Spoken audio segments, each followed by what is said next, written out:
Bon dia, buenos días, good morning to everyone. It's a pleasure to welcome you all to ENDESA.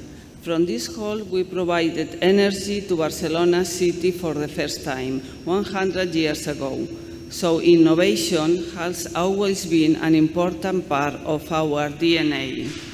It's an honor for me to present this workshop jointly organized by the CITCEA-UPC ENDESA and ENDESA Distribución. We are all looking forward to learning and sharing successful experiences at this meeting. We need to continuously innovate in order to be more efficient in our processes and, of course, to improve the quality service of our customers. I encourage all of you to actively engage in the discussions and debates of the session, to share experiences in order to make this a truly interactive and lively event. Have a nice time and thank you for your attention.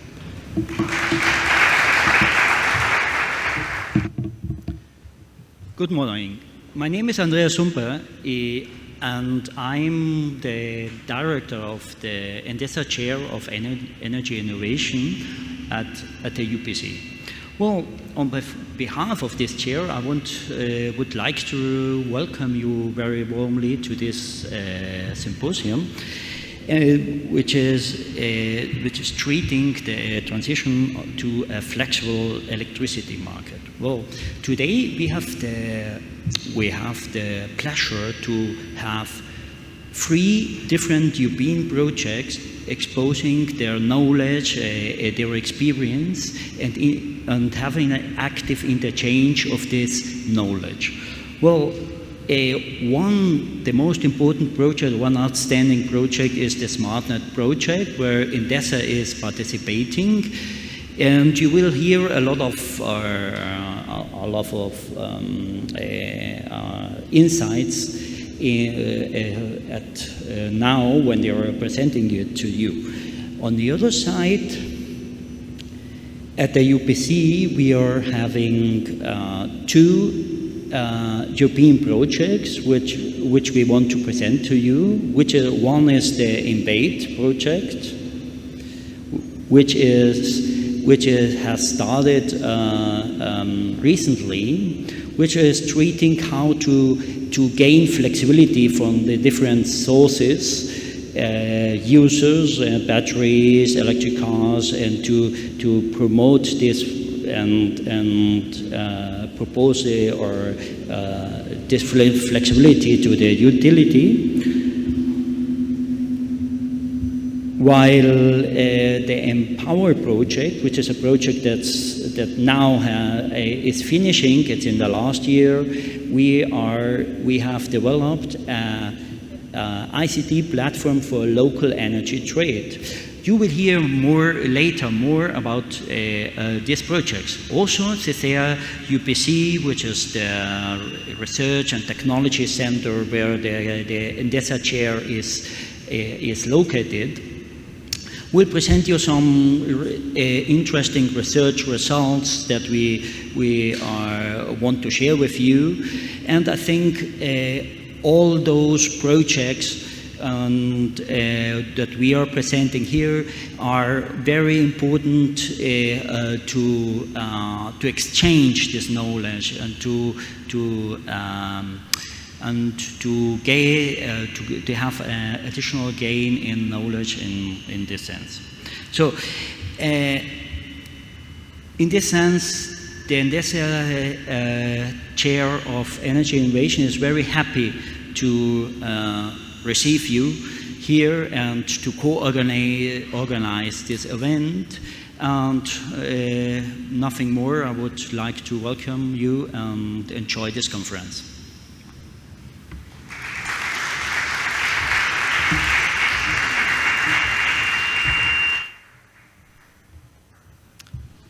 Good morning. My name is Rodrigo Escobar. I'm head of department in OMIE, the Iberian market operator for the Ahead and Intraday. And we are glad to participate in this workshop. We are sure that we will learn interesting research and experiences. And just wanted to share with you 4 messages, 4 thoughts. I don't know if we have. But anyway, what I wanted to convey is the fact that it's clear that in this symposium we are. Thanks. Just some thoughts for opening and launching the content discussion today. First, it's clear that we are within this transition. It's not. There's no discussion whether it will come or not. We are in the middle of a transition.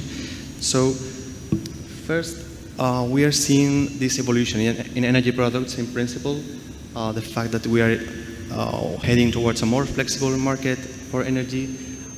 We are seeing also in European regulation that the granularity will be higher. Now we are working with market time units of 60 minutes, so hourly products. And it's clear that now with the regulation that will come, we will have to move in all of Europe to 15 minutes products, consistent with imbalance settlement period in 15 minutes. Also, we expect that probably the bid size, so the amount of energy that can be negotiated, so this minimum bid size probably will decrease, especially in local platforms. So we expect more and more market participants to be able to trade. So we expect a growing market, a growing flexibility market. And also the intraday gate closure time, so how close to real time we are able to negotiate in the intraday market.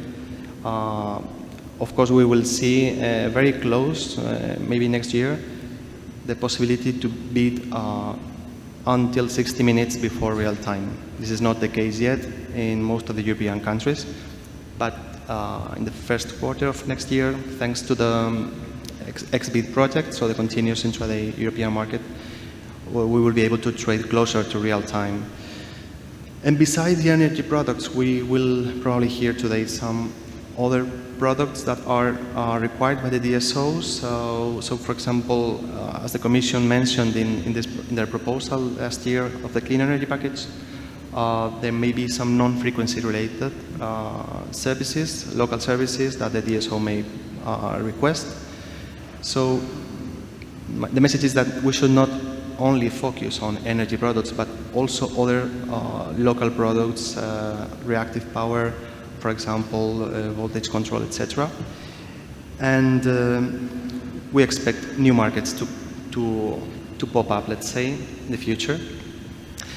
For this, it's clear that this is based in stronger distributed energy resources. So there, distributed energy resources are increasing in the networks. This, of course, requires stronger TSO-DSO coordination.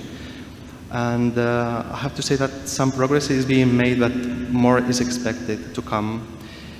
And probably also in the future we will need to clarify better at national and European level the regulatory framework for this stronger coordination between the TSO and the DSO. And here I wanted also to raise your attention to the fact that we may probably live in the future with two different types of markets. So the so-called, let's say, integrated market between TSOs. So at the bidding zone level, this is quite detailed now in the European regulation, and it's the implementation is ongoing, let's say. So there we have in the NEMO, in the nominated electricity market operator, we have the single day ahead coupling and single intraday coupling. So as I said, this is an integrated market for all of Europe. Then there are the possibilities for market participants to trade energy in forward time frames at TSO level also. And of course the TSO balancing markets. This was, let's say, the traditional setting, but now we see also in the right-hand side the local markets, the emerging local markets for the DSOs, so DSO needs, and not only DSO needs, but also the distributed energy resources or prosumers' needs or willingness to trade in the local network. So there we can see emerging local platforms, pooling local resources, and there we can see a wide variety of possibilities even, for example, in terms of pricing and market organization. So we can understand that a prosumer connected to a DSO can either go to the local market or to the integrated European market through the bidding zone. So each of them have different characteristics and different pros and cons. So we think that probably the good thing is that the prosumer can choose where to go, where to buy, and have access to as many possibilities as possible. And finally, to highlight this idea that market participants will be able and are able at this moment, and of course in the future they will have more possibilities for trading in several venues. But clearly the question is at the end how the final position of the prosumer is established, and both the TSO and the DSO will need to know what's the final position of a prosumer. And one possible idea is that the prosumer itself could be the balancing responsible party. Maybe it's a complicated model. This can be outsourced to others. This may be automatized probably. This is, well, a question mark. There are many possibilities, but consider, for example, this idea that a prosumer can first, for example, on top, it can buy some 10 megawatts hour, for example, in the day-ahead market. Then it can sell 3 megawatts, for example, in the intraday market. Furthermore, it can go to a supplier and get some energy from the supplier. It could also buy in local platforms to the neighbors, for example. After that, it could sell to an aggregator that is probably offering a good price for this amount of energy. And at the end, also the DSO may request a service, and the prosumer may be willing to provide the service. So the question is, what do we do with all these transactions that a prosumer has made for a given market time unit, for the same period of time? All these positions need to be, let's say, balanced. So finally here the calculation would be a final program of 25, for example, and assuming that the consumption could be 1 megawatt hour less. Of course, you have this imbalance charge that you will receive from the TSO. But still, who should make, this is an open question with many different answers, who should make this computation, this aggregation of all the programs, of who should compute the final position and be responsible for the imbalance? I leave the question open because there are many possible models, but the idea I want to highlight is that life will not be as easy as it was in terms of settlements. And that's it. Thank you.